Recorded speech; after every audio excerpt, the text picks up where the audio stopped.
Hello guys, ഞാൻ ഇന്ന് വന്നിരിക്കുന്നത് LBSൻ്റെ ഇൻഡെക്സ് മാർക്ക് എങ്ങനെ കാൽക്കുലേറ്റ് ചെയ്യുക എന്ന് നോക്കാൻ വേണ്ടിയിട്ടാണ്. അപ്പോൾ ഞാനിപ്പോൾ എടുത്തിരിക്കുന്നത് എൻ്റെ മാർക്ക് തന്നെയാണ് കേട്ടോ. അപ്പോൾ നമുക്ക് നോക്കാം. നമുക്ക് +2 കിട്ടിയ മാർക്കാണ് നമ്മൾ നോക്കേണ്ടത്. +2ൽ ഫിസിക്സ്, കെമിസ്ട്രി, ബയോളജിയിലെ മാർക്കാണ് ഇതിൽ പ്രധാനം. അപ്പോൾ നമുക്ക് ഇപ്പോൾ ഫിസിക്സിന് ഇപ്പോൾ എനിക്ക് കിട്ടിയത് 118 മാർക്കാണ് 120ൽ. അപ്പം ആ 118 ഡിവൈഡഡ് ബൈ 120 ഇൻറ്റു 100 ആണ് നമ്മൾ ചെയ്യേണ്ടത്.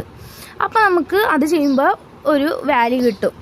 അങ്ങനെ നമ്മൾ ഫിസിക്സ്, കെമിസ്ട്രി, ബയോളജിയും ചെയ്യണം. എന്നിട്ട് ഈ കിട്ടിയ 3 സബ്ജക്റ്റിൻ്റെയും മാർക്ക് എന്ത് ചെയ്യണം? ആഡ് ചെയ്യണം. ഈ ആഡ് ചെയ്യുമ്പോൾ നമുക്ക് എത്ര കിട്ടും? ആ കിട്ടുന്ന മാർക്കാണ് ഗൈസ് നമ്മുടെ ഇൻഡെക്സ് മാർക്ക്.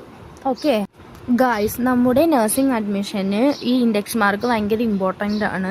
ഈ ഇൻഡെക്സ് മാർക്ക് അനുസരിച്ചായിരിക്കും നമുക്ക് ഓരോ കോളേജിലും അഡ്മിഷൻ കിട്ടുന്നത് ഗൈസ്. അപ്പോൾ നിങ്ങൾ എല്ലാവരും ഇൻഡെക്സ് മാർക്ക് കാൽക്കുലേറ്റ് ചെയ്ത് വെക്കണം. ഇനിയും ഇങ്ങനെ നഴ്സിംഗ് റിലേറ്റഡ് വീഡിയോസിന് വേണ്ടിയിട്ട് നിങ്ങൾ എൻ്റെ ചാനൽ ലൈക്ക് ചെയ്യുക, ഷെയർ ചെയ്യുക, സബ്സ്ക്രൈബ് ചെയ്യുക.